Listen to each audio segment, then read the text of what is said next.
सबसे पहले इमरान खान साहब का बड़ा तगड़ा स्टेटमेंट आया जेल से। आसिम मुनीर साहब को उन्होंने मुखातिब किया। अपने स्टेटमेंट के आगाज़ में ही अलीमा खानम ये पैगाम बाहर लेकर आई, क्योंकि अलीमा खानम के अलावा जब ये पैगाम बाहर आता है तो इस शिद्दत के साथ नहीं आता। वैसे इमरान खान साहब का केस चल रहा है अदालत में, तोशाखाना 2। जो सिविलियन गवाह था वो तो मुकर गया। उसने कहा जी मेरे पे तो दबाव डाल के उन्होंने ये करवाया, मैं तो इमरान खान के खिलाफ ये गवाही देने नहीं चाहता। यानी एक सिविलियन था, फौजी नहीं था, एक सिविलियन था, वो आया और वो मुकर गया। उसने कहा जी मेरा ज़मीर गवारा नहीं करता। उसकी गैरत जाग गई।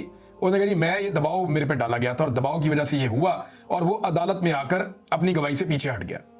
उसका फायदा इमरान खान साहब को होना चाहिए था, लेकिन उसके पीछे हटते ही 2 फौजी बीच में डाले गए।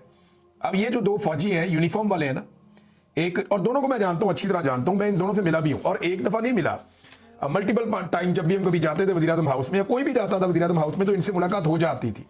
ये वहीं पे जो होते थे वज़ीर-ए-आज़म हाउस में। तो इनमें एक जो है ना वो ब्रिगेडियर अहमद साहब है, और जो दूसरे हैं वो उसमें कर्नल रेहान साहब है।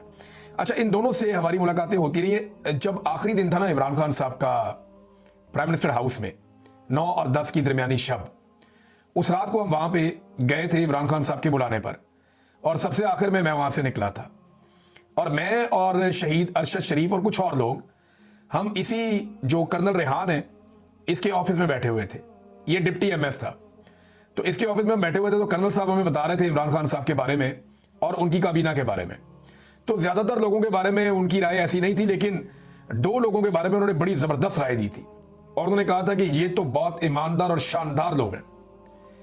एक उन्होंने इमरान खान के बारे में और एक उन्होंने मुराद सईद के बारे में कहा था।